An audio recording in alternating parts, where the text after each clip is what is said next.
নমস্কার বন্ধুরা, কেমন আছেন? আনন্দী রান্নাঘরে আপনাদের সকলকে জানাই স্বাগত। আজকে চলে এসেছি আপনাদের কাছে একটা মজাদার রেসিপি নিয়ে। কি বলুন তো বন্ধুরা? হ্যাঁ, এই কাঁচা ছোলা দিয়ে আজকে একটা মজাদার জিনিস বানাবো।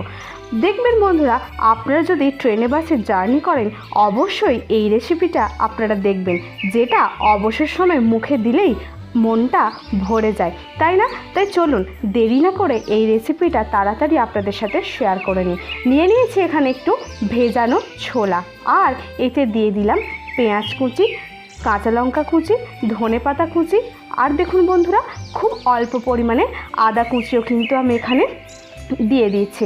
তারপর দিয়ে দিলাম আমি এখানে অল্প পরিমাণে টমেটো কুচি। তারপর আমি এটাতে সামান্য পরিমাণ মতো লবণ দিয়ে দেব এবং তেল আর লেবু রস দিয়ে দেব, যেটা খেতে কিন্তু অসাধারণ হবে। জানেন তো বন্ধুরা, এই ছোলার কিন্তু অনেক গুণাগুণ রয়েছে, যেটা কিন্তু আমরা অনেকেই জানি না। তো বন্ধুরা জানেন তো, এই কাঁচা ছোলা খেলে আমাদের ব্লাড সুগার অনেকটা নিয়ন্ত্রণ থাকে। আর যারা ওজনের সমস্যায় ভুগছেন তারা কিন্তু অবশ্যই খালি পেটে এই কাঁচা ছোলা খেতে পারেন।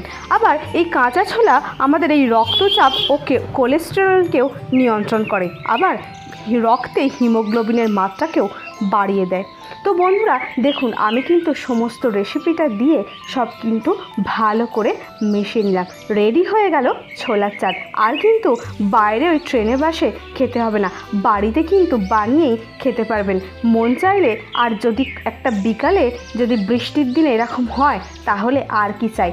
তো এরকম খান এবং বাড়ির সবাইকে খাওয়ান, তাহলে দেখবেন আপনি কিন্তু অনেক প্রশংসা পাবেন।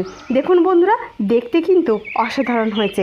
আর এই কাঁচা ছোলা কিন্তু আপনার বার্ধক্যের ছাপও আপনার স্কিনে পড়তে দেবে না, আর চুলকেও ভালো রাখে। তো বন্ধুরা আপনারা অবশ্যই কিন্তু এটা বাড়িতে বানিয়ে খাবেন আর অন্যদেরও খাওয়াবেন।